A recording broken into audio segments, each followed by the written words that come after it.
Je crois pouvoir vous dire que je paie beaucoup d'impôts. La priorité, c'est la réduction des déficits. Il faut absolument que l'État réduise son train de vie. La détermination du gouvernement, elle est intacte. Et nous réduirons le déficit, voire mieux. Quand les banquiers privés disent aujourd'hui, ah, aujourd'hui la dette c'est un problème public. Je suis sûr que c'est un problème public. On a absorbé votre dette à vous et le bazar que vous avez fabriqué. On dit si la Société Générale fait faillite, rendez-vous compte. Parce qu'elle a trop prêté à la Grèce. Oui, mais elle a beaucoup gagné d'argent en prêtant à la Grèce. On a donné la responsabilité de la création de l'argent à des acteurs qui ont un intérêt personnel puissant à ce que cet argent soit rare. Pour tenir à la gorge cet État, pour le prendre à la gorge, rien de mieux que l'endetter. Tu l'endettes et tu lui interdis de créer la monnaie, tu l'étrangles. On commence par vous prêter de l'argent, et puis après vous ne pouvez pas rembourser, on augmente les taux, et à la fin on vous prend votre chemise. J'ai du mal à penser que lorsqu'on a mis en place ces politiques publiques, on n'ait pas réfléchi à l'époque à qui allaient être les perdants, qui allaient être les gagnants. 225 personnes qui ont l'équivalent du revenu de 2,5 milliards d'êtres humains, la monnaie n'est plus au service de l'échange. C'est de l'argent qui est au service de la domination.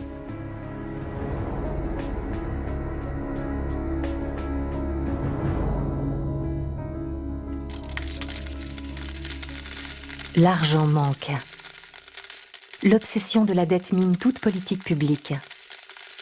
Il ne s'agit plus de prévoir ni d'organiser, mais d'économiser sou à sou une richesse faite de jetons métalliques, tout droit sortis des banques centrales.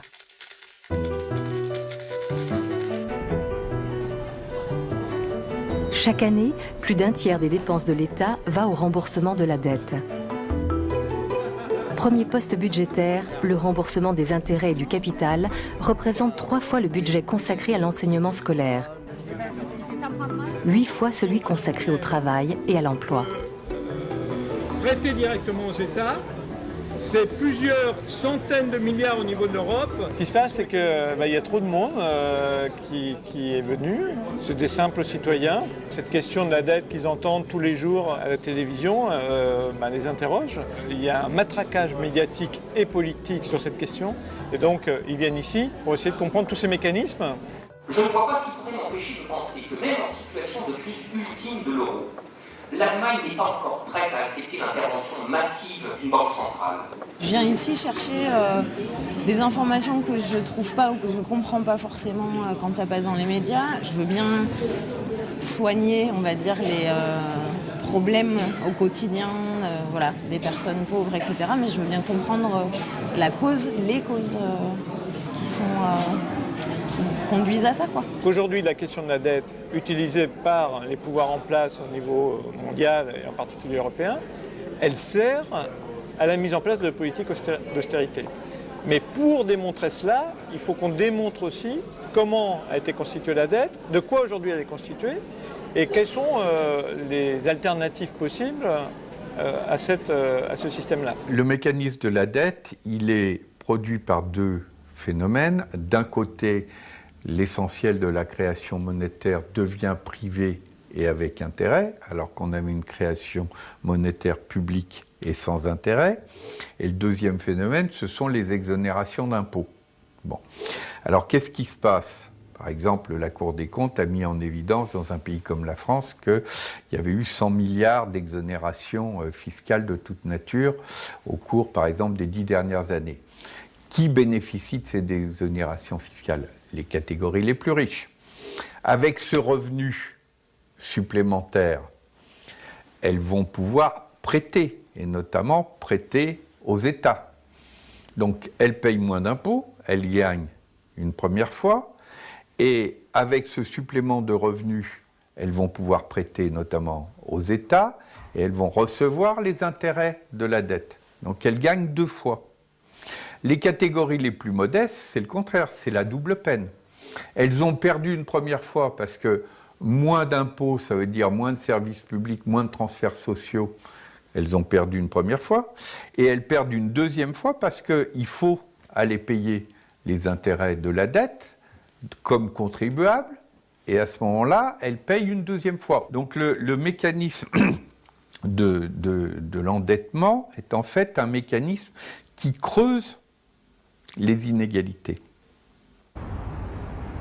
Aux côtés de Attac, le collectif pour l'annulation des dettes du tiers-monde participe aux audits de ces dettes contractées par les pays pauvres aux dépens de leur population. Forte de son expertise, l'ONG attire aujourd'hui l'attention sur les points communs entre dettes du tiers-monde et dettes des pays d'Europe. Le premier point commun, c'est les détenteurs de cette dette. Parce qu'on s'aperçoit de manière générale, de manière globale, que ce sont ces fameux marchés financiers, donc ces banques privées, ces fonds d'investissement, ces compagnies d'assurance, qui possèdent la dette de nos États au nord et la dette des pays du sud. Donc les créanciers sont les mêmes. Et le deuxième point commun qui est absolument frappant aujourd'hui, c'est les mêmes mesures que les gouvernements ont dû appliquer à la lettre sous surveillance du FMI et de la Banque mondiale, c'est-à-dire privatisation, licenciement dans la fonction publique. Donc là, ça nous ramène complètement à la situation qu'on vit actuellement dans les pays du Nord et qui, à chaque fois, est légitimée par cette dette. Donc on n'a pas le choix, cette dette est là, donc il faudrait appliquer ces mesures d'austérité. Donc voilà, il faut s'interroger sur la validité de cette dette, la légitimité. À qui a-t-elle profité? Est-ce qu'elle a profité à la population, à l'intérêt général? Si ça n'a pas été le cas, c'est une dette illégitime qui doit donc être mise en cause, en d'autres termes, qui ne doit pas être payée par la population.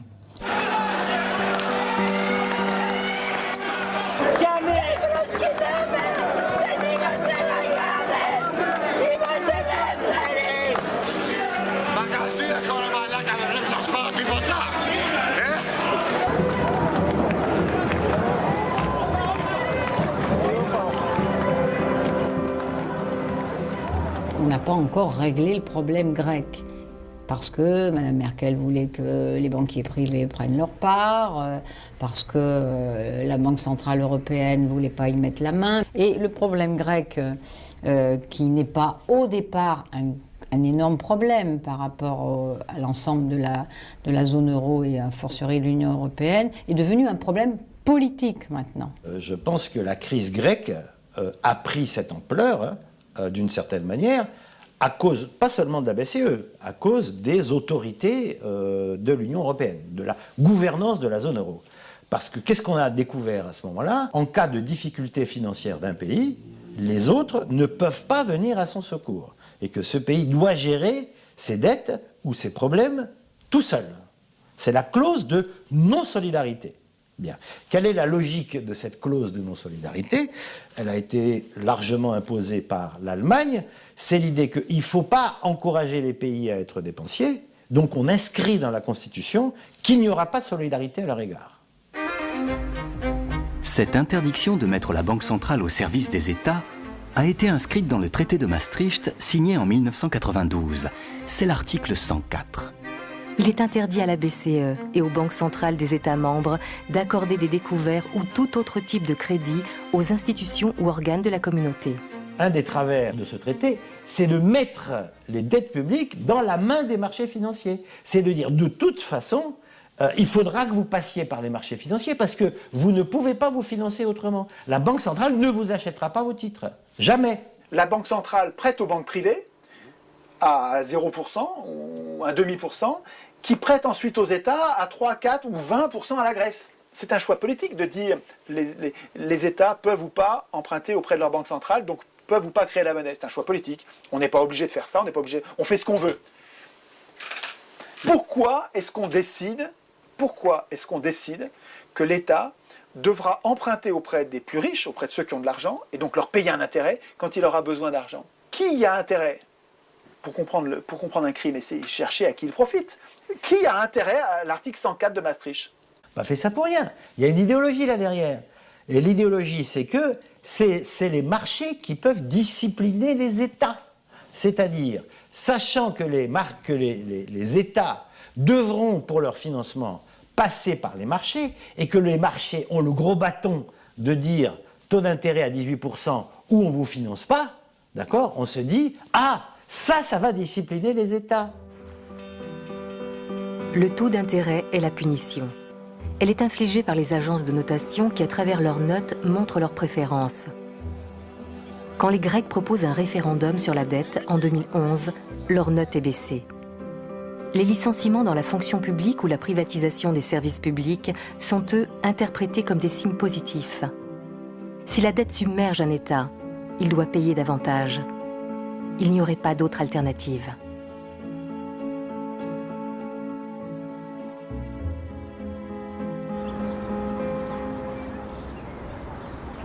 En Grèce, 600 ans avant Jésus-Christ, le législateur Solon interdit de réduire un citoyen en esclavage s'il ne peut payer sa dette. Un acte fondateur des premières démocraties athéniennes.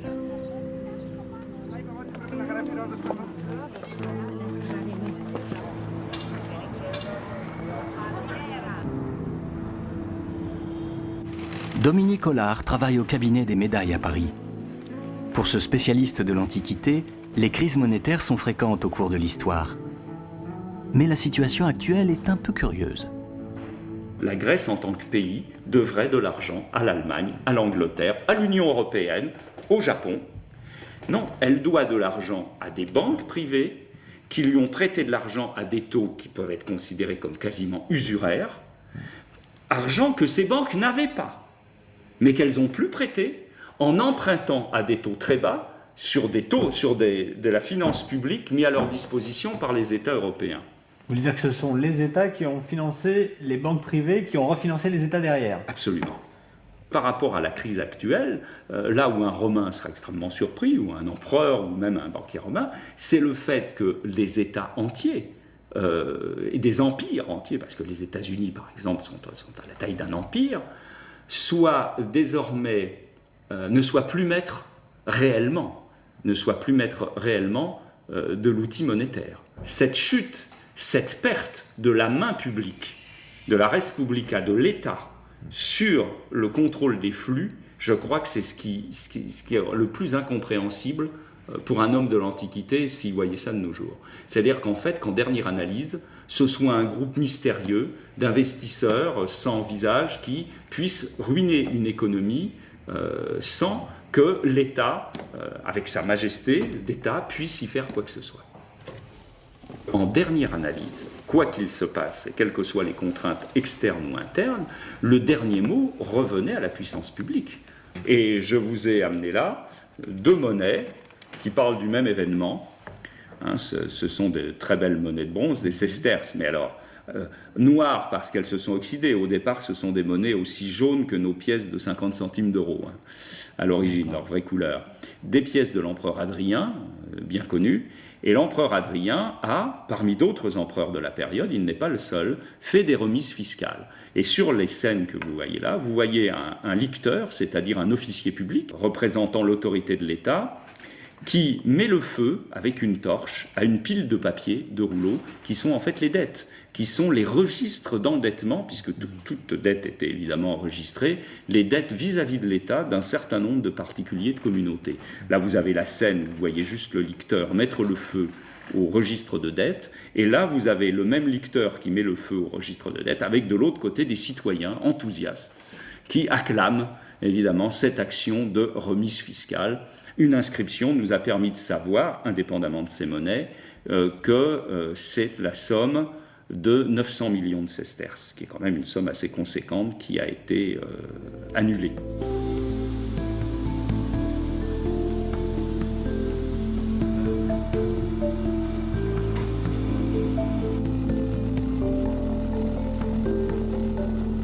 Pourquoi les banques centrales sont-elles autonomes? Parce que la grande frayeur de tout le monde, des investisseurs, on connaît la nature humaine, c'est que quand l'État a à sa disposition la planche à billets, il a tendance à la faire fonctionner.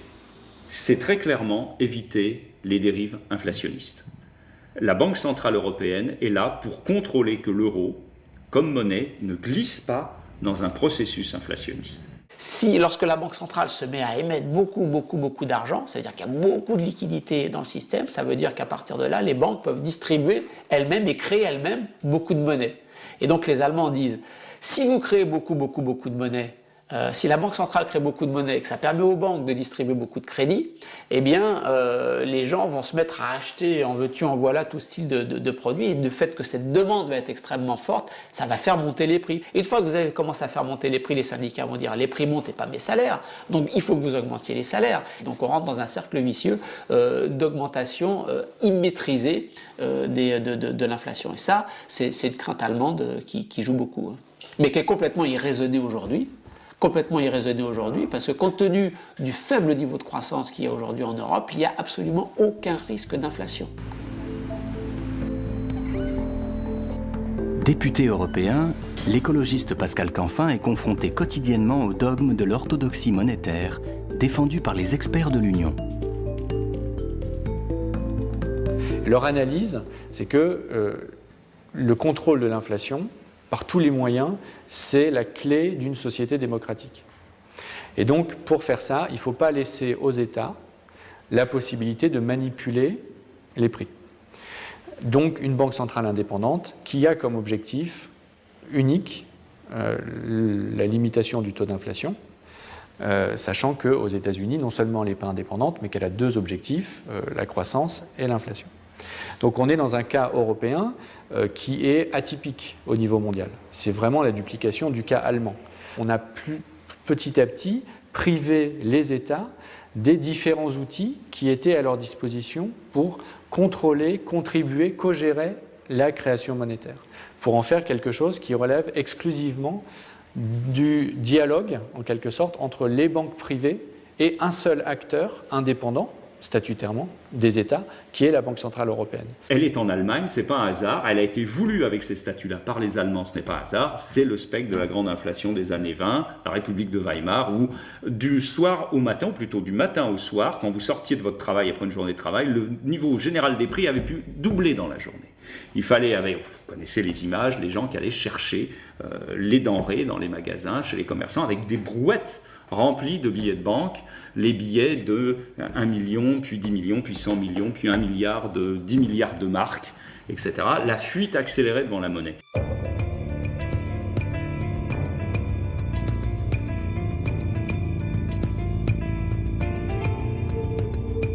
Ça a été un traumatisme là, majeur pour l'Allemagne, parce qu'ils ont lié ça, alors qu'il n'y a pas de lien direct, après, avec la suite de la grande crise, puis la guerre et l'économie de guerre, et du coup, l'orthodoxie budgétaire et l'orthodoxie monétaire, ne pas faire trop de monnaie et ne pas laisser les prix déraper, est une volonté politique absolue de l'Allemagne qu'elle a imposée à tous ses partenaires dans l'euro.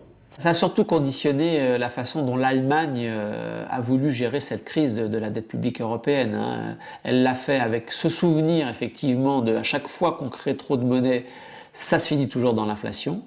Elle l'a fait aussi avec le souvenir de la façon dont l'Allemagne s'est reconstruite après la Seconde Guerre mondiale, avec ce qu'on appelle l'ordolibéralisme, c'est-à-dire un libéralisme qui doit respecter des règles extrêmement précises. Et une fois qu'on a les règles, on les respecte toujours. Et entre cette crainte du fait que toute intervention de banque centrale va se terminer affreusement dans l'inflation, et de l'autre côté le fait qu'une fois qu'on a une règle, on la respecte scrupuleusement, eh bien ça a conduit l'Allemagne à imposer au reste de l'Europe, et en relais avec Nicolas Sarkozy en France, à dire que, la Banque centrale européenne ne devait pas aider les États au moment de leur crise de dette, et que deux, les États s'étaient engagés lors de la construction de la monnaie unique à maîtriser leur déficit et leur dette publique, et donc la seule façon de s'en sortir quand on a une crise, c'est de faire de la vertu budgétaire généralisée.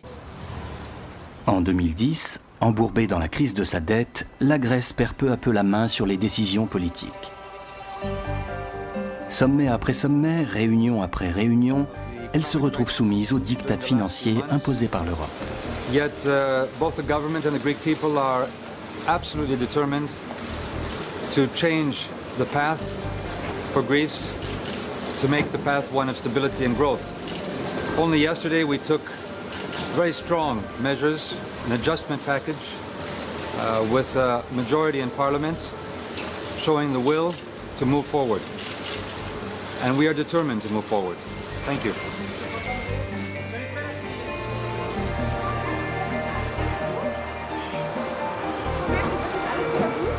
Guten Tag. Also ich freue mich erst einmal, dass wir heute im Deutschen Bundestag, im Bundesrat und jetzt auch vom Bundespräsidenten unterzeichnet, das Hilfspaket für Griechenland beschlossen haben.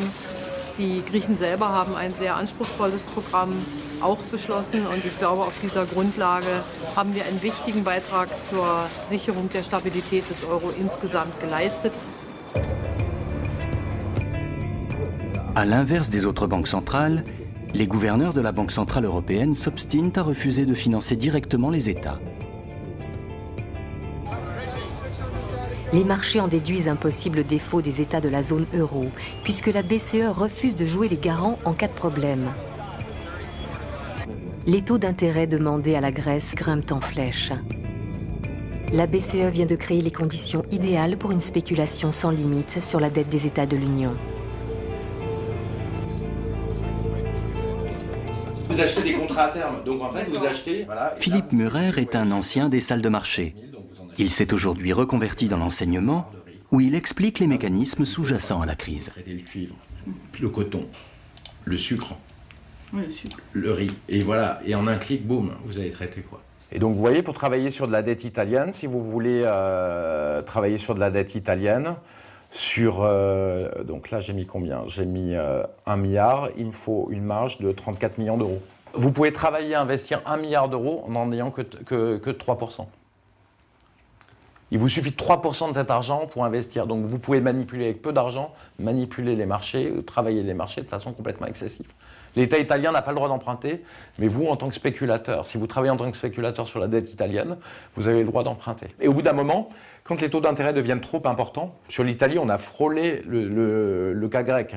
Quand les taux d'intérêt montent à un niveau trop important, ça devient autoréalisateur, puisque la dette est importante et en plus vous payez très cher. Donc c'est fini, vous ne pourrez jamais rembourser. Il faut quand même comprendre que dans les marchés, la dette des États est normalement un taux sans risque. Moi j'ai beaucoup de problèmes d'ailleurs. Tous les livres sur les marchés financiers vous parlent de la dette d'État comme un taux sans risque. J'ai un vrai problème pour enseigner à la Sorbonne mes cours de finance, puisqu'on parle tout le temps de taux sans risque. Ce n'est plus un taux sans risque, puisqu'on voit que les États peuvent faire faillite. Maintenant, le taux sans risque n'existe plus. Plus personne n'a de taux sans risque. Les États sont-ils le dernier joujou à la mode des marchés financiers? En faisant tomber cette barrière ultime qu'est la confiance dans l'État, plus aucune valeur n'est jugée sans risque. Et le risque, c'est le moteur de la finance. Le risque d'une faillite de la Grèce va doper les taux d'intérêt auxquels le pays emprunte. Pour les emprunts à 5 ans, ils passent de 4% en juillet 2008 à 15% en juillet 2010, puis 20% un an plus tard pour atteindre aujourd'hui 28%. Ce risque génère de nouveaux contrats d'assurance, comme les CDS qui viennent s'ajouter à la liste des produits spéculatifs. Chaque nouveau risque est comme un nouveau terrain de jeu pour les traders. Tant qu'on n'a pas, d'une part, créé un contre-pouvoir en matière de société civile, et tant qu'on n'a pas fait des réformes structurelles sur les marchés financiers, par exemple pour dire vous ne pouvez pas assurer un risque que vous n'avez pas, pour dire si vous êtes une banque et que vous financez un fonds spéculatif, à ce moment-là, vous ne pouvez pas avoir la garantie des États, etc. Un certain nombre de mesures structurelles, on est finalement dans un système financier qui n'a pas suffisamment changé par rapport aux dérives des années 2000. Sur les 3200 milliards de dollars qui s'échangeaient quotidiennement sur les marchés financiers avant la faillite de Lehman Brothers en 2008, sur ces 3200 milliards, 97,3% exactement, ne correspondait pas à des biens et des services réels. C'était de l'économie spéculative qui tournait sur elle-même. Wall Street, c'est-à-dire New York, a versé à ses traders, managers, etc., 140 milliards de dollars pour une année, pour quelques milliers de personnes, sous forme de bonus, dividendes. C'est la moitié de la dette grecque.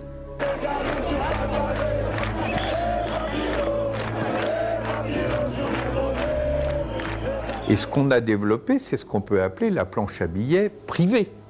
Et les excès de la planche à billets privée ont été encore bien pires que les excès de la planche à billets publique.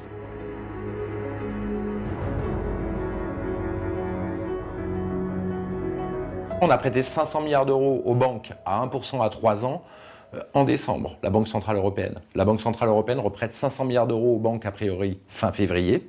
Et tout ça aurait pu être investi dans des projets rentables pour l'Europe et surtout qui permettent de la croissance et qui permettent aux gens de se sortir du chômage. La planche à billets, en réalité, tourne à plein régime. Depuis le lancement de l'euro, la masse monétaire a augmenté 4 fois plus vite que le PIB de la zone euro. Mais cet argent, même s'il est escorté par les États, n'est plus la monnaie de l'État. Le choix de financer les banques privées plutôt que les États ne choque pas les économistes les plus orthodoxes. Dans les médias, rares sont ceux qui s'aventurent à mettre en cause ce dogme néolibéral. L'économiste Bernard Maris est une exception dans ce petit monde des experts. Ok, on y va, nous, hein. Allez-y au boulot, là. Pas là pour rigoler. Merci, Bernadette. Chroniqueur à Charlie Hebdo et à la radio, il plaide résolument pour une intervention des banques en faveur des États. À tous. À Bernard Maris, l'encadreur de personnalité. Le samedi matin, il vient faire à France Inter le portrait d'une personnalité sous forme de devinette, sans compromis. Alors le problème du travail, c'est la graisse. Il faut dégraisser. Vous voyez, alors au Maroc, les gens sont maigres, je les paye 240 € par mois et ils sont contents. Qu'est-ce que vous préférez, gagner 240 € par mois ou vous noyer en essayant d'atteindre les côtes espagnoles? Donc j'arrive au Maroc, je parle couramment arabe et brésilien, anglais bien sûr, et japonais, et j'aime les peuples. Et je suis Alexandra. Ah, on n'a parlé que de vous cette semaine. Carlos Ghosn, le PDG de Renault. The killer himself. En décembre 2011, le nouveau président du Sénat, le socialiste Jean-Pierre Bel, nomme Bernard Maris conseiller général de la Banque de France. Bernard Maris est désormais au cœur de la forteresse. Une bonne partie, hein, petit chelem contré vulnérable. Par quel mécanisme les banques privées fabriquent-elles de la monnaie? Elles le fabriquent elles-mêmes avec l'autorisation de la Banque centrale. C'est-à-dire que si par exemple, vous avez vous achetez un immeuble qui vaut, je sais pas moi, 500 000 €, eh bien la banque va fabriquer 500 000 € à partir de rien. Alors, vous me direz, elle ne fabrique pas 500 000 € de billets. Si, elle fabrique 500 000 € de billets qu'elle peut vous donner. Sauf que c'est une écriture, parce que vous n'allez pas chercher pour payer votre immeuble 500 000 € en billets. Vous le paierez par chèque. Donc ce sera. Mais c'est la même chose. Si vous vouliez le payer en billets, elle vous donnerait 500 000 € en billets qu'elle irait demander à la Banque centrale. Parce qu'elle dit, voilà, j'ai une créance sur monsieur qui vaut 500 000 €, qu'est-ce que vous me donnez en échange? Et la Banque centrale dit, je vous donne 500 000 € en billets. Sauf que comme ces billets, ils ne sont jamais demandés, ça circule sous forme d'écriture. Mais c'est bien de la créer. Il faut bien comprendre ça. Quand on a compris ça, on a tout compris la monnaie. C'est que la banque fabrique à partir de rien de l'argent. C'est le métier de banquier. La banque crée ex nihilo de l'argent. Ça, c'est quelque chose qui est très difficile à comprendre. Pour créer de l'argent, une limite est toutefois posée aux banques commerciales. Elles doivent déposer à la Banque centrale une partie de leurs avoirs qui agit comme garantie. Contre 1 € déposé en garantie à la Banque centrale, les banques ont l'autorisation de créer 9 € supplémentaires. Le livret d'un client à 10 000 € permet à la banque de créer 90 000 €. La multiplication du crédit est sans limite, mais elle est détenue par une banque centrale qui ne prête pas aux États. La création de monnaie grâce au crédit passera exclusivement par les banques privées. Quand vous venez chercher de l'argent, la banque l'a pas. Vous vous dites, je voudrais emprunter 1 million, ok, il n'y a pas de problème, la banque ne l'a pas, elle va vous les créer. Elle va écrire dans un compte, je vous les dois, et vous me les devez. Et c'est équilibré, puisque la banque crée 2 dettes. Elle crée une dette qui dit, moi banque, je dois ce million, pour vous achetiez votre maison, je vous dois 1 million, ça c'est la monnaie, qui va circuler d'une banque à l'autre. Et de l'autre côté de son bilan, elle écrit, et vous me les devez. Voilà, c'est ça la création. C'est aussi simple que ça. La banque, quand vous venez la voir, n'a pas la monnaie, et elle crée 2 dettes, la sienne tout de suite et la vôtre plus tard. C'est ça la monnaie. Et quand vous remboursez cette monnaie, à chaque fois que vous remboursez, les 2 dettes disparaissent, et à la fin du remboursement, la monnaie a disparu. C'est enfantin. Face à la crise de la dette, le débat public s'intéresse de plus en plus au rôle que les banques centrales pourraient tenir dans le financement des États. Dans ces salons du quartier de l'Opéra, la Banque de France organise un colloque autour de cette question extrêmement sensible qui a toujours divisé les économistes. C'est vrai qu'aujourd'hui, on a cette chose assez paradoxale, c'est qu'on crée de la monnaie massivement pour l'économie, à travers les banques, et donc en fait on fait du crédit à des taux proches de 0 aux banques, qui elles-mêmes vont reprêter à des taux positifs, de sorte qu'en quelque sorte on subventionne les banques directement, alors que les États qui ont bien besoin de ça sont obligés d'emprunter à des taux sensiblement plus élevés. Et ce paradoxe-là n'est pas résolu.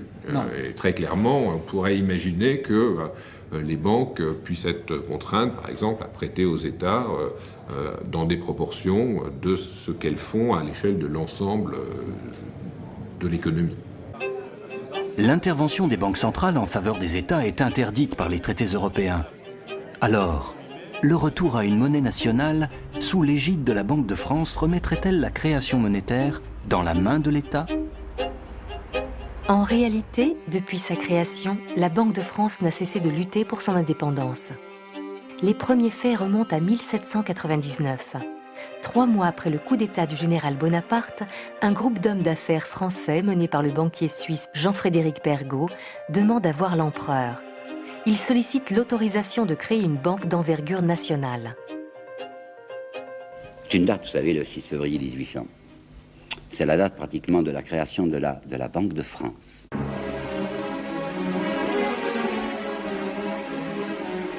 Le 6 février, M. Pergaud s'amène avec un plan. C'est tout écrit, là, va lire une déclaration à Bonaparte, et voici les termes principaux de cette déclaration. Libre par sa création, qui n'appartient qu'à des particuliers. La banque que je propose de créer, écoutez bien, ne négociera avec le gouvernement que lorsqu'elle y rencontrera ses convenances et le complément de ses sûretés. Néanmoins, cette banque s'appellera la Banque de France, mais elle ne sera à aucun degré une banque gouvernementale. Est-ce que vous avez compris? C'est une entreprise strictement privée. C'est un groupe d'hommes d'affaires qui vient demander à Bonaparte, parce qu'il est le chef de la France, le droit de mettre une étiquette fallacieuse sur leur maison. On mettra Banque de France pour faire croire à la clientèle que c'est une banque au service de la France, alors que ça sera simplement leurs intérêts privés, mais comme il y aura Banque de France, vraisemblablement les capitaux afflueront. C'est le 6 que Pergaud fait cette proposition assez inouïe à Bonaparte. Le 13 février, Bonaparte acquiesce. La Banque de France est ainsi officiellement créée sur cette ambiguïté. Public ou privé, le mélange des genres est consommé. Au XIXe siècle, le principe c'était que la Banque de France était indépendante, mais elle avait des missions de service public qui lui étaient en quelque sorte confiées et qui se traduisaient par le fait que le gouverneur était nommé par l'État. Mais les décisions étaient prises par des banquiers privés qui siégeaient à ce qui était le conseil d'administration de la banque, qui se réunissaient toutes les semaines et qui prenaient toutes les décisions importantes. Donc la banque était indépendante et elle ne prêtait pas d'argent à l'État, etc. En 1914, il y a un choc majeur, c'est qu'il y a une guerre, on est sur le point de perdre la guerre, et face à cette situation majeure, la Banque de France se met à prêter, pas directement à l'État, mais en fait de plus en plus directement à l'État, et elle prête des quantités très très importantes. Et à la fin de la guerre, elle va continuer à payer pour la reconstruction, etc., de sorte qu'on va avoir en 10 ans, 1914-1924 à peu près, multiplié par 10 la circulation monétaire de la Banque de France, les prix ont été multipliés par 5, et les rentiers qui étaient l'assise de la société bourgeoise de la fin du XIXe siècle sont tous ruinés. Pour la banque, c'en est trop. D'autant que le gouvernement Herriot du cartel des gauches a l'intention de combler le déficit qui perdure en augmentant les impôts. La Banque de France cherche à stabiliser la monnaie. Le gouvernement est d'accord avec cette politique, mais considère que la manière de le faire, c'est d'augmenter fortement les impôts pour que le budget soit équilibré et que par conséquent, il n'y ait plus besoin d'emprunter à la Banque de France. Ce qui est complètement raisonnable. Le problème, c'est de savoir quels impôts on augmente. Évidemment, les régents de la Banque de France n'ont pas les mêmes idées sur les impôts qu'il faut augmenter que le gouvernement de gauche. Et surtout, ils menacent de faire encore plus grave que d'augmenter les impôts sur le revenu, ils menacent de taxer le capital. Et ils menacent de taxer le capital à des taux qui sont beaucoup plus élevés que ceux de l'impôt sur la fortune aujourd'hui, parce qu'ils pensent qu'en gros, il faut prendre une partie du capital, pas juste taxer les revenus du capital implicitement. Il faut prendre une partie du capital, et puis après, ce sera fini. Et ça, c'est absolument hors de question pour les détenteurs du capital qui disent « mais non, il faut augmenter la TVA, parce que la TVA, tout le monde la paye, mais ce sera presque rien pour chacun, et donc ce sera fini. » On connaît, c'est les mêmes questions toujours. Le milieu des affaires et de la finance organise la riposte. Les bons du Trésor, qui alimentent le budget de l'État, sont victimes d'un boycott.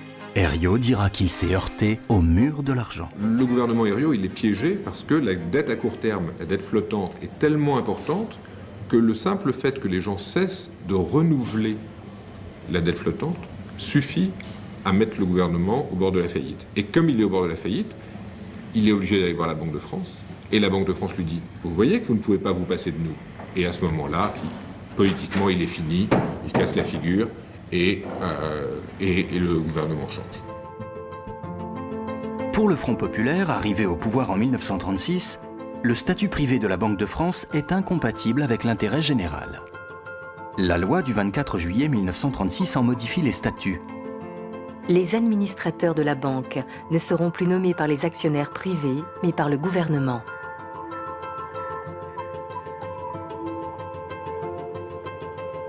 Les gens s'interrogent sur l'utilité d'un contrôle par l'État du développement de l'économie. Et prendre le contrôle de la monnaie, c'est évidemment considéré comme la première étape pour pouvoir faire ça. Et c'est ce qui va se faire en France en 1936, mais surtout en 1945, et qui va être continué quand même pendant toutes les années 40-50. Il y a le plan, qui est une grande institution, avec des instructions sur les activités à financer, les activités dans lesquelles il faut investir. L'investissement est financé par des institutions de financement à long terme, mais en dernier recours, quand il n'y a plus assez d'épargne et qu'on veut quand même faire l'investissement, eh bien on porte ça à la Banque de France, et c'est la Banque de France qui finance. Laure Kenwell-Corr, chercheuse au CNRS, connaît bien cette période où la banque est mise au service de l'État. C'est la glorieuse époque du Trésor public, dont les anciens bureaux se trouvaient dans les bâtiments du Louvre jusqu'en 1989. C'est-à-dire qu'on considère que les dépenses publiques de l'État, les dépenses d'investissement, vont permettre de réamorcer la pompe de la croissance. Par exemple, l'État finance des grands travaux de bâtiments et de travaux publics, etc. Donc par là, ça réamorce la croissance. C'est tout simple, hein, c'est les dépenses d'investissement. Et il y a également le dépôt des correspondants. Alors ça, c'est une innovation française, c'est-à-dire que vous avez la Caisse nationale de crédit agricole, les entreprises nationalisées comme la SNCF ou EDF, qui sont obligées de déposer leurs fonds au Trésor. Les comptes chèques postaux aussi déposent leurs fonds au Trésor. Tout ça fait une espèce de trésorerie formidable au Trésor qui peut donc financer et dépenser au nom de l'État. C'était considéré comme un système qui marchait bien, hein, qui a financé la croissance. Hein. Et c'était le cas ou pas au final? Bien sûr, on avait 5% de croissance par an à l'époque, hein, pendant 30 ans. Avec le circuit du Trésor public, l'État contourne la Banque de France pour créer sa propre trésorerie et couvrir ses dépenses budgétaires. La recette marche plutôt bien. La France connaît les 30 glorieuses. Donc c'est du financement de l'activité économique, et c'est pour ça que ça ne crée pas beaucoup d'inflation, mais c'est un financement de l'activité économique dans une activité économique qui est assez largement dirigée par l'État. Et ça, c'est aussi une chose qui ne plaît pas beaucoup aux libéraux. Et donc, dans la vague de grandes réformes libérales qui commence dans les années 70 et surtout à la fin au début des années 80 en France, on va insister pour remettre la Banque centrale à sa place, sous indépendance complète, de manière à ce qu'elle ne risque pas de se mettre au service de l'État, que ce soit en le finançant directement ou en finançant ses programmes. En 1972, les statuts de la banque sont rediscutés devant le Parlement. Contrairement à ce qu'on leur fait souvent dire, ces nouveaux statuts ne mettent pas fin aux avances gratuites que la banque fait à l'État, mais ils en compliquent l'accès. Le contexte international va faire le reste. Sous l'impulsion de Ronald Reagan et de Margaret Thatcher, la finance est dérégulée. Les frontières de l'argent s'évanouissent dans les années 80. Peu à peu, l'État, fortement encouragé par la Banque de France elle-même, se tourne vers les marchés internationaux de capitaux pour financer son déficit. Qui fait ça? Qui demande ça? C'est pas vous, c'est pas moi, c'est pas les fonctionnaires. C'est les créanciers qui demandent ça. Parce qu'ils ont peur que si l'État met trop d'argent en circulation, il y ait de l'inflation, et que l'inflation a un effet immédiat, c'est que l'inflation ruine les rentiers et les créanciers. Donc, le lobby qu'on va appeler rentiers, créanciers, tous les gens qui ont de l'argent, les gens qui ont des patrimoines, les gens qui, etc., ne veulent pas qu'il y ait d'inflation. Pour eux, la valeur de l'argent est absolument essentielle. Et l'économie, c'est une bagarre des créanciers et des débiteurs. Tant c'est les débiteurs qui gagnent. Les débiteurs, c'est les salariés et les entrepreneurs. Donc eux, ils ont intérêt à ce que l'argent se dévalue. Ils ont intérêt à ce que la banque soit contrôlée par l'État. Ils ont intérêt à ce qu'il y ait beaucoup de liquidités qui circulent. Ils ont intérêt à ce que les taux d'intérêt soient faibles. Et à partir de là, comme eux, ils se sont des débiteurs, leurs emprunts, ils les remboursent vite. Les autres, les petits propriétaires, ceux qui ont des patrimoines, ceux qui ont placé de l'argent, les rentiers, les gros propriétaires, etc., ils ont intérêt exactement inverse. En 1981, la gauche remporte les élections en France. Pour honorer le programme de relance qu'elle a promis, elle a besoin du concours de la banque. Nouveau bras de fer entre les services du Trésor public et le gouverneur de la Banque de France. On a un gouverneur de la Banque de France, Renaud de la Jeunnière, qui a une grande proximité, qui a été nommé par Valéry Giscard d'Estaing, qui a une grande proximité personnelle et idéologique, disons, avec le pouvoir sortant, et qui n'accepte pas la politique mise en œuvre par les socialistes à leur arrivée au pouvoir. Il faut bien comprendre que la politique que tentent de mettre en place les socialistes lorsqu'ils arrivent au pouvoir, elle est à contre-courant de ce qui est le courant Reagano-Thatcherien, on va dire, de la politique mise en œuvre aux États-Unis et en Grande-Bretagne, mais surtout de la politique mise en œuvre par certains des influents partenaires européens de la France, notamment de l'Allemagne. Et c'est aussi cet argument de la construction européenne que François Mitterrand et les socialistes vont utiliser en 82-83, lorsque va avoir lieu ce fameux tournant de la rigueur, cette réorientation de la politique économique menée par la France. C'est l'argument européen qui va servir à justifier ce que certains ont pu percevoir comme un revirement, voire comme un reniement. La construction européenne va reléguer la Banque de France au second plan, sous le contrôle de la Banque centrale européenne, qui fédère toutes les banques centrales de l'Union. Mais l'objectif reste le même. Indépendance maximum à l'égard du pouvoir politique. En quelque sorte, il y avait l'idée qu'il fallait sortir les États du jeu, sortir la puissance publique du jeu, en faisant une banque centrale indépendante d'un côté, des banques privées, de fait, indépendantes des États de l'autre. Alors évidemment, on pourrait dire, aujourd'hui, malgré tout, on est dans une situation particulière, les États sont en grande difficulté, et en particulier parce qu'ils ont sauvé une grande partie de l'économie privée de la crise, et il faudrait bien quand même qu'il y ait quelque chose comme un retour du balancier pour les sauver. Et là, la protection des banques centrales, c'est de dire, mais levez des impôts si vous voulez, nous, on n'a pas à financer ça par la création monétaire. Alors évidemment, les mêmes qui d'un côté disent, quand on est banquiers centraux, on ne va pas créer de monnaie, de l'autre côté, ils disent on ne peut pas lever les impôts parce que ce serait très mauvais pour la concurrence internationale. Donc c'est compliqué, hein, on voit bien qu'il y a aussi des intérêts de groupe, voire de classe, qui sont derrière ça, mais la doctrine monétaire, elle reste très établie, alors qu'en fait on ne sait pas quelle est la quantité de monnaie qu'on pourrait créer, combien on pourrait faire de crédit avant que l'inflation réellement émerge.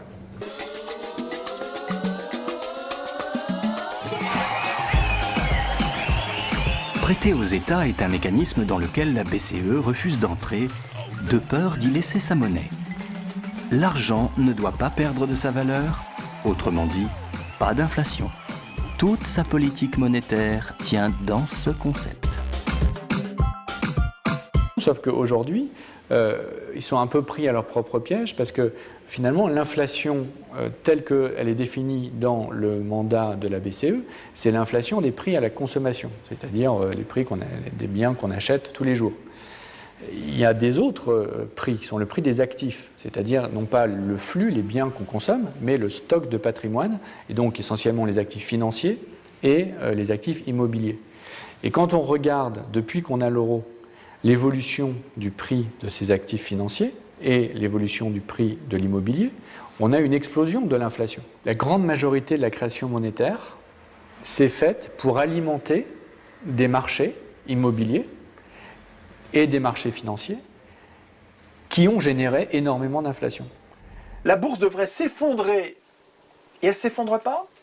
Pourquoi? Parce que les milliers de milliards, vous les mettez là, dans ce monde de riches, où vous poussez les prix à la hausse, parce que vous injectez du pouvoir d'achat, vous êtes en train, avec le même argent, notre argent à nous, qui nous sert, qui est si précieux, qui devrait garder de la valeur, vous êtes en train de l'injecter dans des marchés financiers pour maintenir en survie, en respiration artificielle, des cours de bourse qui devraient s'effondrer, des richesses de banquiers qui devraient s'effondrer, ces gens-là devraient être ruinés, vous leur donnez de l'argent, l'inflation, vous la voyez là, c'est l'inflation des actifs. En réalité, l'indépendance de la BCE n'a pas empêché l'inflation des produits convoités par les banques et les marchés, sur lesquels ils investissent massivement leur pouvoir de création monétaire.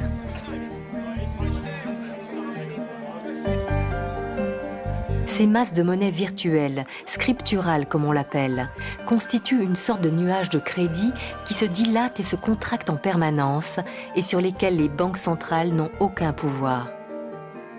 Une fois que la BCE prête de l'argent à une banque privée, Société Générale, à BNP Paribas, elle n'a plus aucun contrôle, ni sur le taux auquel cette banque va prêter, ni sur ce qu'elle aurait fait comme prêt. Le pouvoir de création monétaire des banques est tel qu'il parasite le circuit de l'argent dans l'économie réelle. De véritables tsunamis de monnaie fondent sur des secteurs entiers de l'économie et font monter les prix. Café, pétrole, immobilier, céréales. L'argent cherche à faire de l'argent. Dans les années passées, là, juste après la crise, la banque Morgan n'a pas perdu de plume. Dans les subprimes, ils ont vu venir le truc, ils se sont retirés avant, ils n'ont pas perdu de plume. Donc ils avaient un cash colossal. Et les cours de toutes les actions qui baissent, ça sent le roussi gravement. Et ils se sont mis à acheter toutes les matières premières du monde.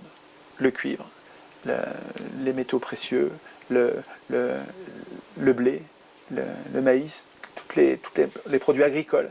Ils se sont mis à acheter toutes les matières premières. Maintenant, acheter toutes les matières, ça fait une demande qui n'est pas une demande normale, c'est une demande de spéculation, ça. Et c'est une demande qui vient gonfler. En gonflant la demande, vous faites le mécanisme dont on parlait tout à l'heure, vous créez une rareté qui fait augmenter les prix. Et ça tombe bien, c'est ça sur quoi ils parient. Ils parient effectivement que les prix vont en monter, et comme c'est eux qui achètent et que les prix augmentent après qu'ils aient acheté, ils s'enrichissent en affamant des millions de personnes. C'est-à-dire que tous ceux qui pouvaient juste se nourrir, ils y arrivaient à peine. Avec le prix donné du blé ou du maïs ou du riz dans les différents coins du monde. Tous ces gens-là, pour qui le riz ou le blé devient plus cher, mais c'est juste, ça devient inaccessible. Et ils ne meurent pas aussitôt, juste ils mangent moitié moins de riz alors qu'ils ne pouvaient pas manger moins de riz. Donc ils commencent à crever de faim. Et crever de faim, ça prend des semaines de torture. Ils sont en train de mourir de faim là. Ils sont en train de mourir de faim parce que les banquiers, parce que Morgan a décidé que, effectivement, là c'est vraiment le moment d'acheter, c'est ça qui va manquer au monde. Donc c'est ça qu'il faut qu'on ait acheté. De toute façon, on a du cash. Il faut qu'on l'utilise ce cash. Enfin, je veux dire, là, on a un problème. Où est-ce qu'on peut le mettre? Un endroit où c'est sûr, ça va monter, ça va pas baisser.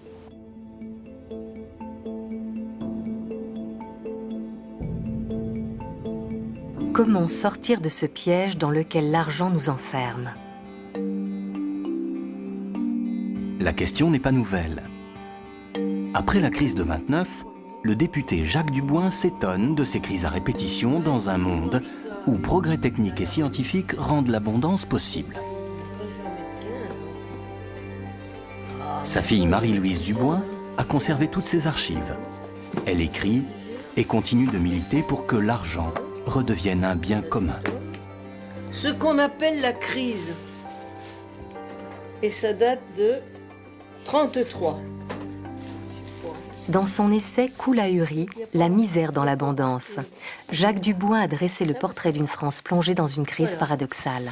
Voilà Coule ahuri tout seul et le sous-titre « Ou la misère dans l'abondance ». Coup débarque en France avec l'ordre, la mission que lui a confié son père d'aller voir quel cataclysme s'est abattu sur la France pour que tout d'un coup il y ait tellement de chômeurs, des gens qui n'ont rien à manger. Est-ce que les champs ont été détruits? Est-ce qu'il n'y a plus de vaches? Il n'y a plus de blé? Qu'est-ce qu'il y a? Alors coup il débarque, il va voir les gens, il voit une France merveilleuse, des champs verts, des prés, des... Ah, il questionne les gens, il voit justement, entre autres dans l'histoire, hein, il voit un paysan, il lui dit « Alors, comment ça va ?»« Bof, mal, dit le paysan. Pourquoi ? Vous avez pas... »« Oh, mais au contraire, on a produit beaucoup trop, on a beaucoup trop de blé. » Alors qu'il dit ben, « Si vous avez du blé, c'est formidable, vous allez pouvoir faire du pain, vous allez nous... Oh, ahuri, lui, il traite d'ahuri. Bien sûr que non, si j'ai trop de blé, il va pas se vendre, moi j'aurai rien. » Donc il faut détruire du blé pour que j'ai de l'argent. Dans son livre « La grande révolution qui vient », Jacques Dubois écrivait « Au prix d'efforts surhumains, les hommes ont réussi à obliger l'énergie qui dort dans la nature à faire naître l'abondance. Et ils n'ont rien eu de plus pressé que de lui déclarer la guerre afin de ressusciter cette bienfaisante rareté qui permet de gagner de l'argent. Comment peut-il y avoir surproduction alors que des milliers de familles continuent de manquer du nécessaire ? L'argent, tel qu'il est aujourd'hui créé par les banques, est-il encore le meilleur moyen de répartir les richesses de nos sociétés? Ces considérations n'ont rien perdu de leur actualité. Pour Marie-Louise Dubois, notre système de création monétaire n'est pas adapté aux besoins de nos sociétés. La banque a un raisonnement, un objectif, des critères, le rendement que ça rapporte.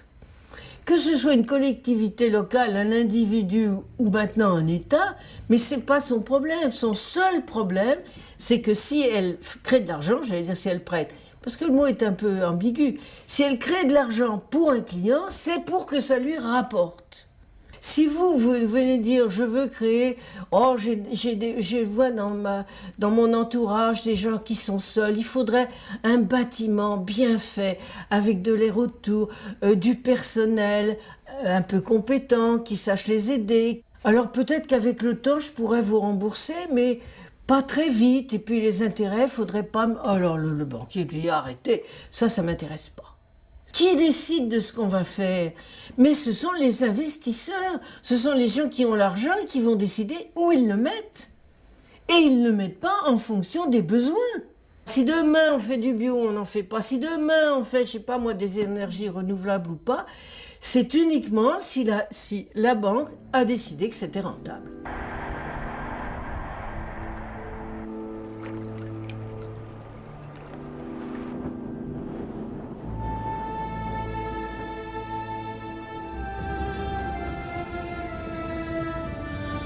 L'enjeu dans lequel on est, donc maintenant, c'est est-ce que, à l'occasion de cette crise majeure de l'histoire du capitalisme, on va être à même de mettre fin à cette économie de confiscation, donc de re-réglementer la finance, de refaire qu'une banque, ça sert à faire du crédit à des particuliers, à des entreprises pour qu'elles investissent et pas spéculer avec l'argent des particuliers. Bon. Est-ce qu'on va être capable de rétablir une économie normale, ou bien est-ce que cette économie de confiscation va se poursuivre par d'autres moyens? Voilà, c'est ça l'enjeu du moment actuel. C'est ça l'enjeu du moment actuel. Parce que l'autre choix dont on n'a pas parlé, c'est on ne paye pas.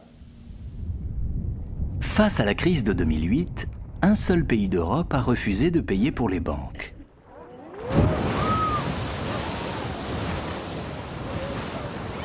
L'Islande.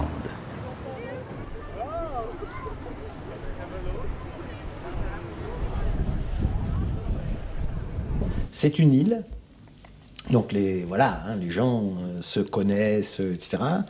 Ils partagent des histoires ensemble, ils sont là l'hiver, ensemble, pas seulement l'été, quand les touristes viennent les voir, et c'est petit, bien. Donc, profitant de cette particularité-là, ils ont une attitude absolument magnifique, magnifique. Ça veut dire qu'ils sont allés dans les banques et ils ont dit, hop, on sort les actifs domestiques, donc les avoirs des Islandais, voilà. Tout ce qui est actifs étrangers, tout ce qui est activité spéculative, tout ce qui est ce avec quoi les gens se sont gavés pendant des années, terminé, on fait défaut. Suite à la crise des subprimes, la banque privée islandaise iSave et sa maison mère Landbanski doivent rembourser 4 milliards de dollars à des clients hollandais et britanniques. Le gouvernement annonce qu'il prendra en charge cette dette privée.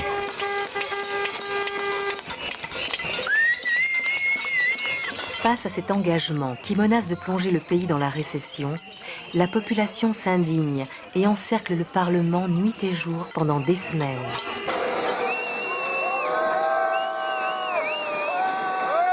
Cette résistance de la population islandaise plonge la communauté financière dans la consternation.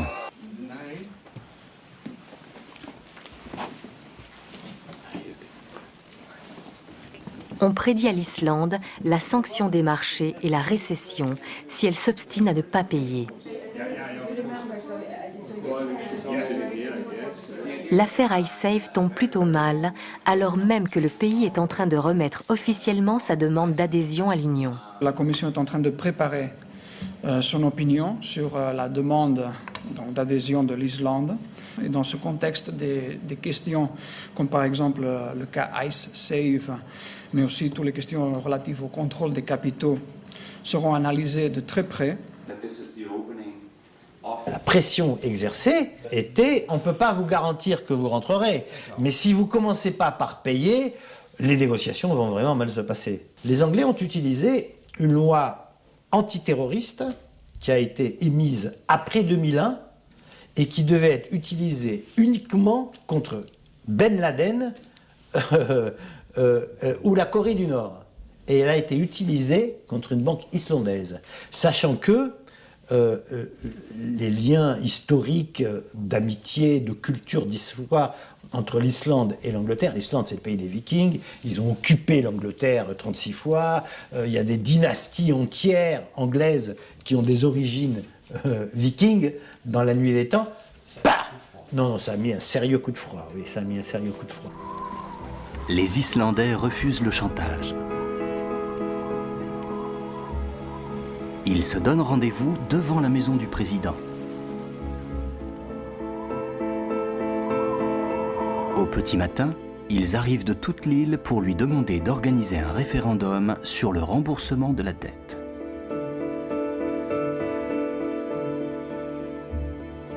Ils apportent au président une pétition signée par un quart de la population.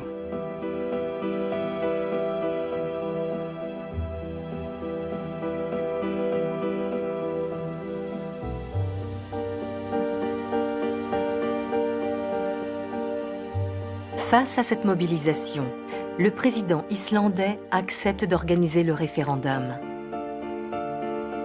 Le 6 mars 2010, les Islandais votent à 93% contre un remboursement de la dette privée avec de l'argent public.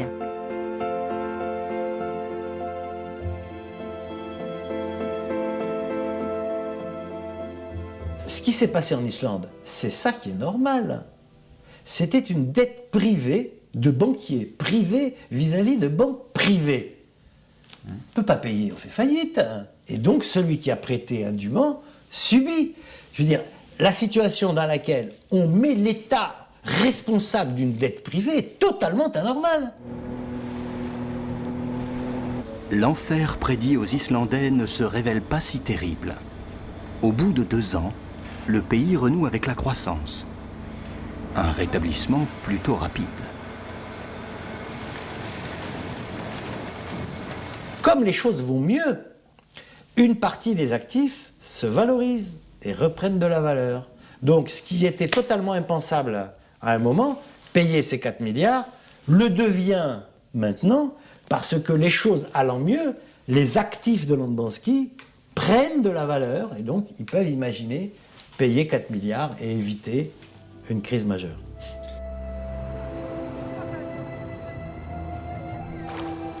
En protégeant l'argent public, les Islandais ont sauvé leur petite île. Cette expérience, peu commentée dans les médias, a débouché sur le projet d'une nouvelle constitution qui protégerait l'État des dérives de la finance.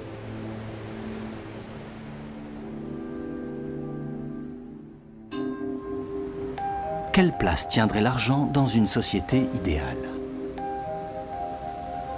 C'est sans doute avec un brin de provocation que Pierre Robat et sa compagnie de théâtre La Tribouille vont jouer une pièce intitulée Le radeau de la monnaie dans les murs de l'ancienne bourse de Paris. Oh, tu vois un peu ?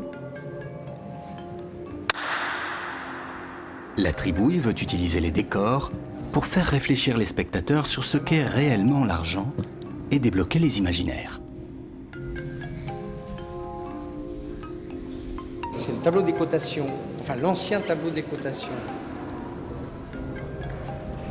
Ce qui est marrant d'imaginer, c'est que des gens ici ont paniqué et ont été à un moment donné dans des moments d'euphorie totale, en regardant des chiffres et en regardant des noms de sociétés. Ce qui motive souvent les marchés, ce sont des émotions. Ça peut être la peur, la panique, l'euphorie, des choses qui sont totalement irrationnelles.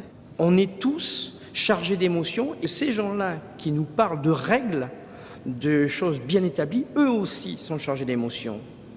Et que donc ça joue sur les marchés. Donc on peut très bien, nous aussi, construire des règles, participer de manière démocratique à des choix sur la monnaie, sur les banques centrales, sur l'émission de monnaie, etc. etc. quoi. Le radeau de la monnaie met en scène un spectateur qui veut payer son billet d'entrée avec une caisse de pommes. J'aime ce tintement. Ça teinte comme un appel. Hop là. Bon, hey, on échange les pommes contre un billet et puis voilà. Mais non, mais tu inventes une convertibilité qui n'existe pas. On ne vit pas sur la planète Mars. Non, non, non. Les règles du jeu monétaire sont valables pour tout le monde. Ça vaut combien un kilo de pommes? Non, pas question de convertir. On n'est pas à la bourse, mais dans un théâtre. On est tous des experts dans nos propres vies. Donc l'économie, l'environnement, la monnaie, les systèmes d'échange, on doit pouvoir s'en emparer et trouver des outils pour trouver des solutions, voilà, aux problématiques qui se posent aujourd'hui. On réglera le problème que si on comprend. Et si on ne comprend pas l'histoire, on est condamné à la revivre. En fait, notre problème, c'est qu'on est inculte. Le temps de comprendre le réel, il nous faut une vie. Et c'est le moment de mourir. Et à chaque fois, les générations se font enfumer parce qu'elles sont incultes. L'économie, c'est très simple. En tout cas, ce qui est important est très simple. Ce qui est compliqué n'a pas d'importance. Ce qui est compliqué, en fait, très souvent, soit ce sont des jeux de spécialistes qui se perdent dans leur complexité, et tant mieux pour eux, c'est leur problème, soit ce sont des écrans de fumée qui servent à nous distraire de l'essentiel pour que nous ayons l'impression que seuls des experts peuvent maîtriser, et donc pour nous tenir à l'écart. Mais ce qui est important en économie et en droit est simple.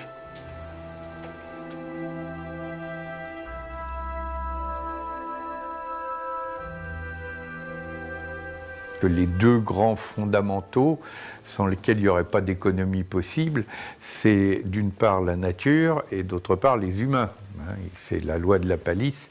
Si il n'y a plus d'écosystème vivable, il n'y a pas d'économie, et s'il n'y a plus d'humains, il n'y a pas d'économie non plus. Donc quand on parle des fameux fondamentaux économiques, on devrait dire il n'y a de fondamentaux économiques que pour autant qu'il y a d'abord une préservation des fondamentaux écologiques du côté de la préservation de nos écosystèmes naturels et les fondamentaux humains, anthropologiques, sans lesquels il n'y a pas d'économie possible. Donc la monnaie qui n'est qu'un symbole n'a de sens que si elle garde un lien avec cette réalité qu'elle veut exprimer. Si la monnaie n'a plus aucun lien, ou si ce lien est complètement déformé, non seulement elle ne préserve pas ses fondamentaux écologiques et humains, mais elle a même tendance à les détruire. Le système s'est tellement appuyé sur les banques, a tellement remis les décisions essentielles dont je parlais tout à l'heure, dans la création monétaire, pour développer une branche ou une autre, ils ont tellement remis ça aux banques qu'ils se disent bah, aujourd'hui, si les banques pouvaient plus, mais qu'est-ce qu'on ferait? Il faudrait qu'on décide nous-mêmes. Il faudrait qu'on prenne nos responsabilités. Mais alors peut-être on nous ferait des reproches, tandis que là, c'est pas notre faute, c'est le système. Là, on ne peut pas nier aujourd'hui que c'est un échec total. Enfin, je veux dire, le système financier dans lequel on est un échec total, sauf pour quelques-uns. Alors, est-ce qu'un système qui privilégie quelques-uns et laisse sur le bord de la route de plus en plus de gens est une réussite? Moi, je dis que c'est un grave problème pour nos sociétés. Certains trouvent qu'il suffit d'aménager simplement un peu la chose et puis ça ira un peu mieux, quoi. Mais ça, c'est des choix qu'on a à faire, nous. Choisissez votre banque. Vous avez besoin d'une banque dans laquelle vous allez déposer votre argent, soit pour de l'épargne, soit du compte courant. Vous n'êtes pas obligé de choisir la banque qui est la plus présente dans les paradis fiscaux, qui verse le plus de bonus des traders, qui finance des fonds spéculatifs. Vous n'êtes pas obligé de faire ça. Vous avez la liberté en tant que citoyen de choisir l'institution financière à laquelle vous faites confiance et où votre argent va être utilisé à des finalités qui sont ou pas en phase avec vos valeurs. Il faut, pour avoir un peu de temps, passer les 2 heures nécessaires à changer les prélèvements, etc. qu'on a fait. Mais est-ce que la responsabilité citoyenne, l'exercice de son pouvoir citoyen, c'est pas de passer ces 2 heures, de se poser la question et ensuite d'agir? Changer de banque suffira-t-il à faire changer la banque? Combien de crises financières privées deviendront-elles encore publiques, générant des dettes infinies? Combien de faillites seront-elles encore nécessaires pour que l'argent redevienne le bien public qu'il devrait être?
Pour nous, la création monétaire est importante. Il faudrait arriver à la récupérer, à la reprendre aux personnes privées qui nous l'ont volée, c'est-à-dire les banquiers privés, ceux à qui appartiennent les banques privées. Pour nous, c'est important parce que en dépend la prospérité.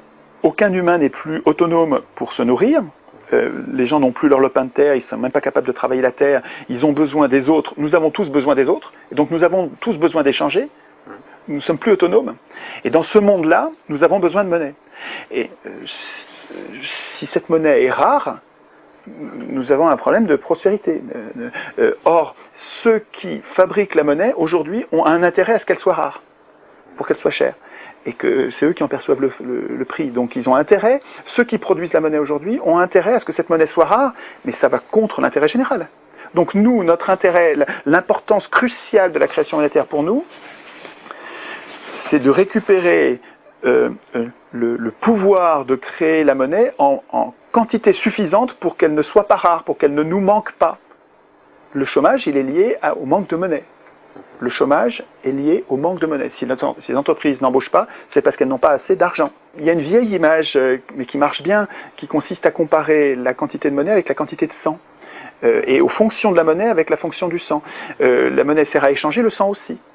Nous avons besoin de sang, nous avons besoin de monnaie. Et nous avons besoin d'une quantité adéquate de monnaie, comme nous avons besoin d'une quantité adéquate de sang. Si nous avions trop peu de sang, nous serions malades. Si nous en avions trop, nous serions malades aussi. Or, Or, ce qui détermine la quantité de monnaie dans nos pays est complètement idiot. La monnaie est créée par les crédits. Au moment où vous empruntez, vous créez de la monnaie. Mais du même coup, la création monétaire, elle a lieu quand des gens ont envie de monnaie, quand vous avez besoin de crédit. Et elle a lieu quand des gens ont envie de vous prêter. Donc en fait, elle a lieu surtout quand la période est optimiste. Dans les périodes d'optimisme, où, un peu comme des moutons, nous croyons à l'avenir, tout va bien, on est bien payé, on fabrique de moins en moins cher, l'ambiance générale est à l'optimisme, on va avoir tendance à emprunter beaucoup. En période de pessimisme, on n'a plus confiance en l'avenir, donc on n'a plus envie d'emprunter. On n'a plus confiance en l'avenir, donc ça c'est de notre côté emprunteur. On n'a plus de confiance en l'avenir, donc on n'a plus envie de prêter, ça c'est du côté des banquiers n'ont plus envie de prêter, donc il y a de moins en moins de prêts, pourtant il faut toujours rembourser les anciens prêts. Donc la baignoire se vide toujours à vitesse régulière, mais elle ne se remplit plus, donc vous avez la baignoire qui se vide, et là la masse monétaire diminue, et là vous avez du chômage. Mais c'est idiot. C'est pas parce qu'on est pessimiste, c'est pas parce qu'on a une ambiance pessimiste qu'il faut qu'on ait moins de monnaie, on a toujours autant besoin de monnaie. Aujourd'hui, si tout le monde remboursait ses dettes, il n'y aurait plus d'argent. Et pourtant, on aurait quand même encore besoin d'argent. Donc il y a un problème en fait. Pourquoi est-ce que si on remboursait nos dettes, on n'aurait plus d'argent? Est-ce qu'on ne peut pas imaginer un système dans lequel on aurait de l'argent même si on n'est pas endetté? C'est pas possible ça? Oui, bien sûr c'est possible. Mais à condition que les acteurs politiques et les acteurs intellectuels universitaires ne soient plus dominés par les banques. Parce que sinon, les banques, dominant ces acteurs essentiels, médiatiques, politiques, universitaires, les banques ont les moyens donc d'imposer, comme si c'était une loi naturelle, ce mécanisme qui est complètement inique et stupide. Il conduit aux crises. Si vous n'embauchez pas les gens, c'est pas parce que vous manquez de projets, ou c'est pas parce que vous manquez de gens. Les humains savent très bien construire des maisons bien isolées, les humains savent très bien épurer l'eau, ils savent très bien fabriquer des produits agricoles. C'est juste une question d'argent. Attends, notre problème, c'est un problème d'argent. Si les entreprises, les jeunes gens qui viennent de finir leurs études et qui voudraient avoir une activité, s'ils n'arrivent pas à trouver du boulot ou à avoir une activité qui donne du boulot, c'est parce qu'il manque d'argent. On a juste un problème d'argent. Et l'argent, qui le crée? Comment ça se fait que l'argent soit rare? Comment ça se fait que l'argent soit difficile à trouver? Le problème, c'est qu'on a donné l'argent, on a donné la responsabilité de la création de l'argent à des acteurs qui ont un intérêt personnel puissant à ce que cet argent soit rare.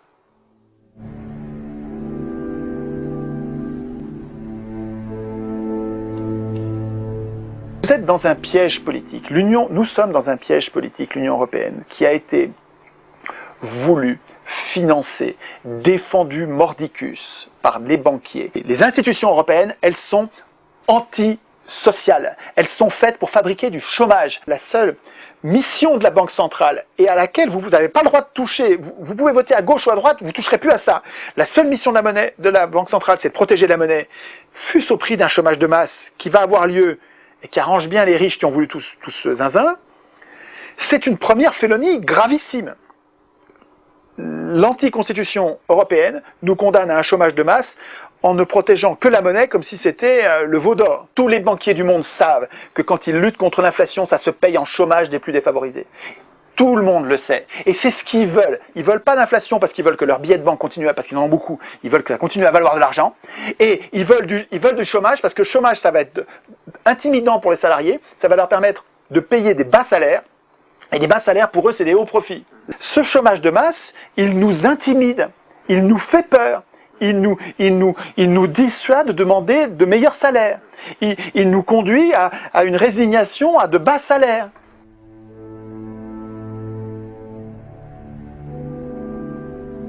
Pourquoi est-ce que l'argent est rare? Puisque les banques créent la monnaie autant qu'on veut, elles créent la monnaie pour les riches. Parce que les riches ne présentent pas de risque de remboursement. Alors que les pauvres en présentent. Et pour être pauvre et emprunter, il faut avoir tellement de garanties que, globalement, les pauvres n'ont pas le droit au crédit, peu, en tout cas moins. Or, Or, écoutez bien que ça c'est important. Ceux qui dépensent l'argent créé, ce n'est pas les riches, c'est les pauvres. Les riches, ils ont déjà satisfait tous leurs besoins. Vous leur donnez plus d'argent, ils ne vont pas le dépenser. Ils vont se débrouiller, c'est une espèce de maladie mentale, quand on a beaucoup d'argent, on devient dingue. Ils vont se débrouiller pour en gagner encore plus. Ils vont le placer, c'est-à-dire qu'ils vont faire travailler les gens à leur place pour en gagner encore plus. Le pauvre, par définition, ne satisfait pas tous ses besoins. Il a encore plein de besoins satisfaits. Si vous lui donnez de l'argent, il va satisfaire les besoins qu'il n'avait pas satisfaits jusque-là. Donc il va dépenser l'argent, le réinjecter dans le circuit, et donc faire circuler cet argent dans les mains de gens qui en ont besoin et qui s'en servent eux-mêmes à leur tour. Le circuit va profiter de cet argent parce que vous l'avez mis dans les bonnes poches, les poches de pauvres, de gens qui le dépensent. Faites attention aux poches dans lesquelles on met ces milliers de milliards. Si vous mettez ces milliers de milliards dans les poches des ultra-riches, vous n'avez rien changé à la prospérité de la société. Et les riches s'en servent pour faire des paris de plus en plus risqués au fur et à mesure où les prêts sont plus faciles.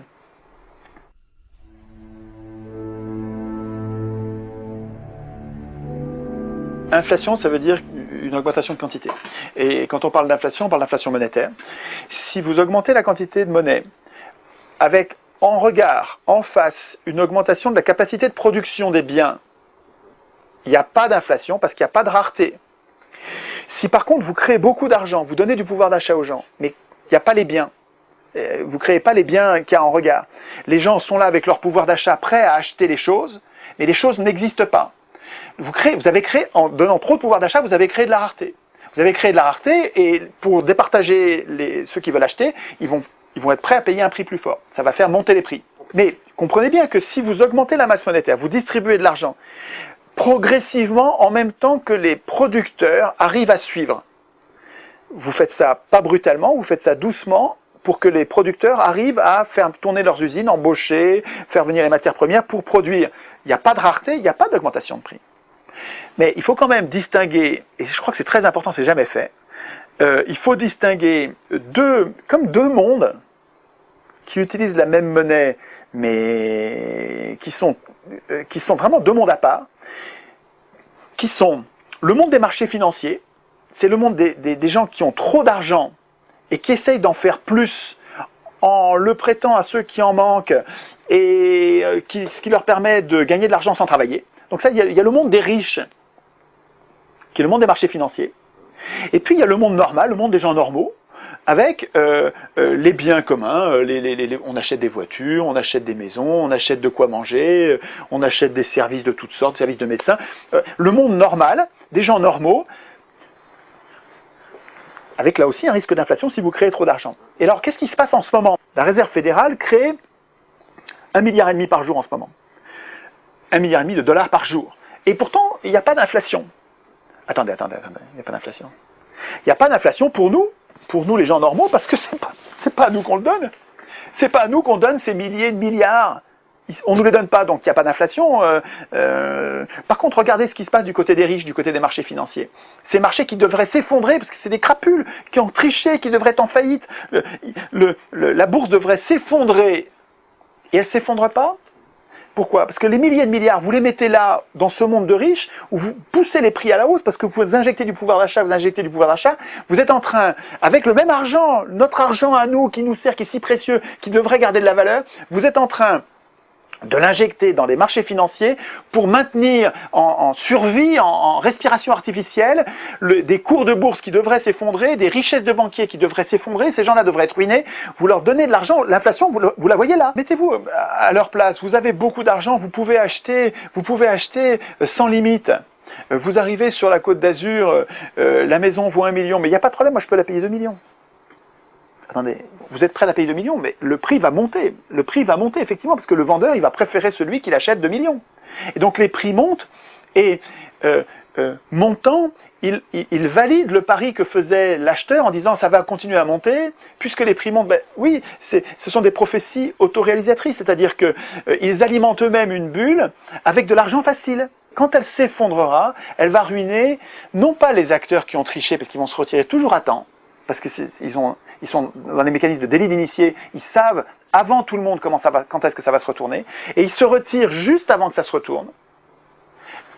Ça se retourne. Le truc est en train de se retourner. Mais ces acteurs-là sont des acteurs qui reçoivent les ordres de vente. Ils sentent que ça se retourne.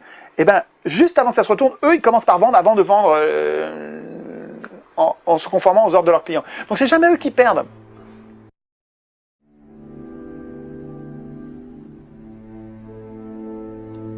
La Grèce s'est fait endetter comme les autres.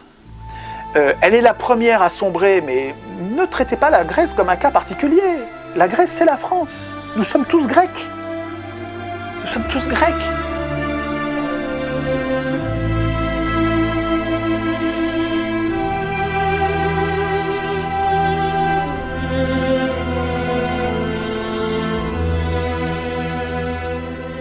Et je vous prédis la suite parce que c'est pas fini. Nous sommes en train de régresser. C'est-à-dire que tout ce que nos parents ont fabriqué comme moyen de nous défendre contre les abus de pouvoir, ce qui est ma lutte à moi, c'est la résistance aux abus de pouvoir, tout ce que nos parents ont pensé, ont mis en place, mais durement, pour que nous puissions nous défendre, nous, on est bêtes comme des pieds, on est incultes, on est en train de tout laisser partir sans nous battre. Et on est en train de tout perdre, mais on n'a pas encore tout perdu. Et quand on sera à poil, ce sera trop tard. Quand vous êtes dans une prison, il est trop tard pour s'apercevoir que vous n'avez plus de moyens de résister à l'État.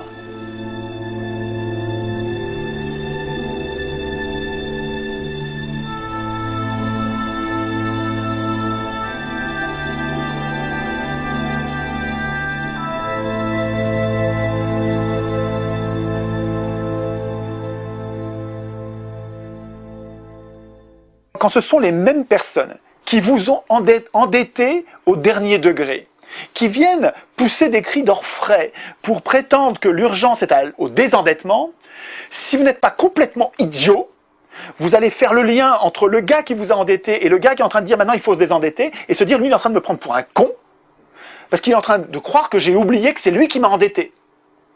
Et qu'il est en train de me prendre pour un con parce qu'il est en train d'imaginer que je ne vois pas qu'il m'a endetté en baissant les impôts des riches et qu'il va me désendetter en augmentant les impôts des pauvres. Le bout de la logique du capitalisme, c'est Dachau, c'est Auschwitz, c'est le camp de concentration. C'est-à-dire que la logique du profit, elle va jusqu'au bout de sa logique du profit. Si vous ne lui résistez pas, elle vous fera travailler pour rien. Et quand vous serez mort, c'est pas grave, il y a d'autres fourmis qui arrivent derrière par train. Lisez Anthelme. Moi, je serais indécent de dire, moi qui n'ai pas été dans un camp de concentration, de dire que c'est la même logique qu'il y a dans les entreprises et dans les camps de concentration. Ce serait indécent. On pourrait me dire, mais qui tu es pour dire ça? Mais quand c'est quelqu'un qui sort d'un camp de concentration et qui voit la vie des entreprises et qui dit, mais c'est la même logique, c'est le même mépris humain, c'est la même mécanique qui tue et qui asservit, lui, il a le droit de le dire. Et Anthelme le dit.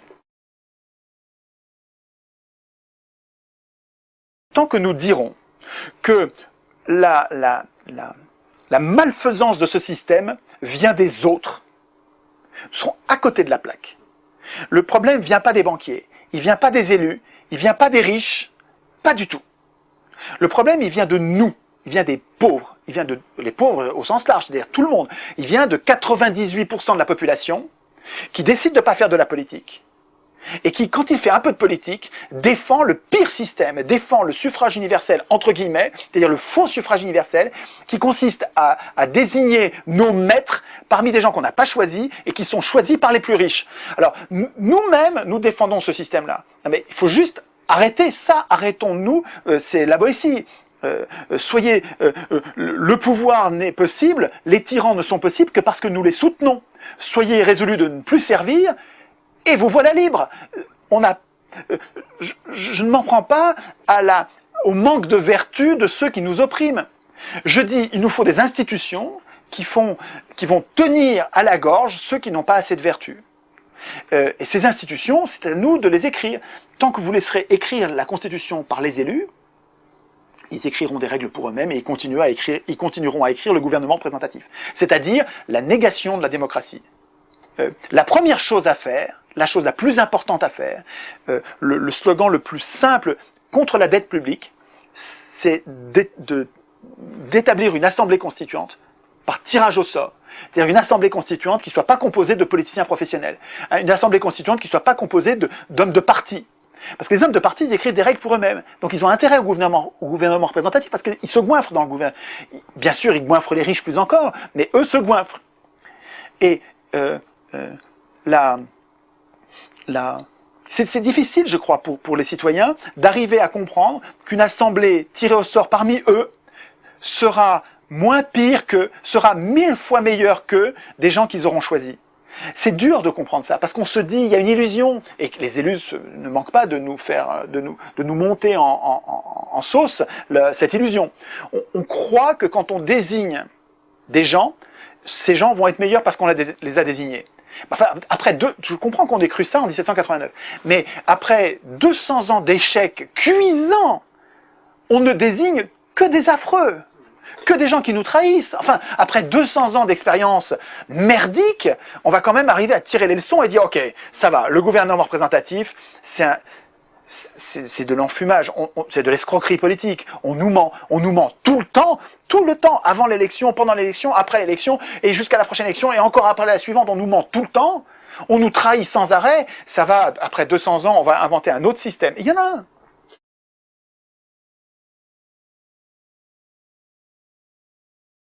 Le tirage au sort, c'est une procédure qui sert à donner peu de pouvoir à des gens pour peu de temps, qui ne l'auront jamais deux fois, de façon à ce qu'ils ne deviennent pas accros au pouvoir, à ce qu'ils ne deviennent pas des professionnels, de façon à ce qu'ils restent des amateurs,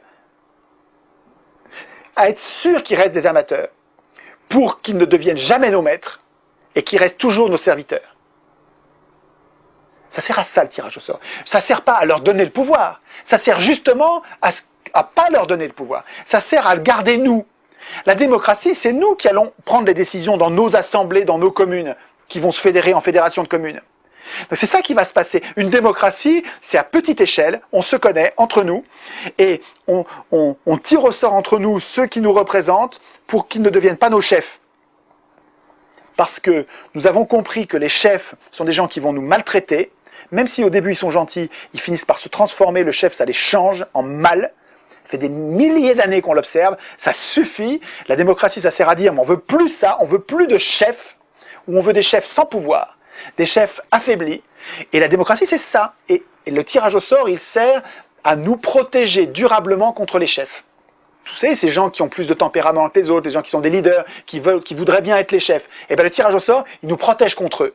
Le mode opératoire, c'est que la dette oblige les États à vendre les services publics aux acteurs privés, riches, qui ont fait élire les élus et qui sont en train de se faire renvoyer l'ascenseur par leur... C'est des parrains, c'est une mafia, une vraie mafia avec des malfaiteurs en bande, où vous avez les riches qui font élire les élus et qui ensuite se font brader à vil prix les services publics pour les transformer les assurances sociales, transformer les assurances de retraite en centres de profit. C'est révoltant, ça mériterait une révolte violente, parce que c'est une vraie violence qu'on nous fait, une violence sociale que nous font nos élus en nous trahissant au dernier degré. Ils vont coûter beaucoup plus cher. Une fois que ça va devenir centre de profit, tous les prix vont augmenter, on sera moins bien traité, les services seront moins bons, ils coûteront plus cher. Regardez les services de santé en Angleterre privatisés par cette épouvantable Thatcher. Regardez les services de santé, ils sont épouvantablement chers et ils sont mal soignés. Ils viennent se soigner en France. Regardez les transports, et ils ont des accidents, c'est une catastrophe, et pourtant les transports coûtent la peau du dos. À chaque fois, c'est des centres de profit, c'est une catastrophe. Mais le libéralisme, c'est une catastrophe. Le libéralisme, c'est une ruine. Il n'y a pas d'exemple d'État qui a appliqué le libéralisme, qui se soit enrichi ou qui a amélioré sa situation. À chaque fois, c'est une catastrophe sur tous les registres. Ça ne marche pas, c'est une idéologie de riches pour se goinfrer le temps qu'on applique ces recettes, et après la crise, on s'en fout, on est riche.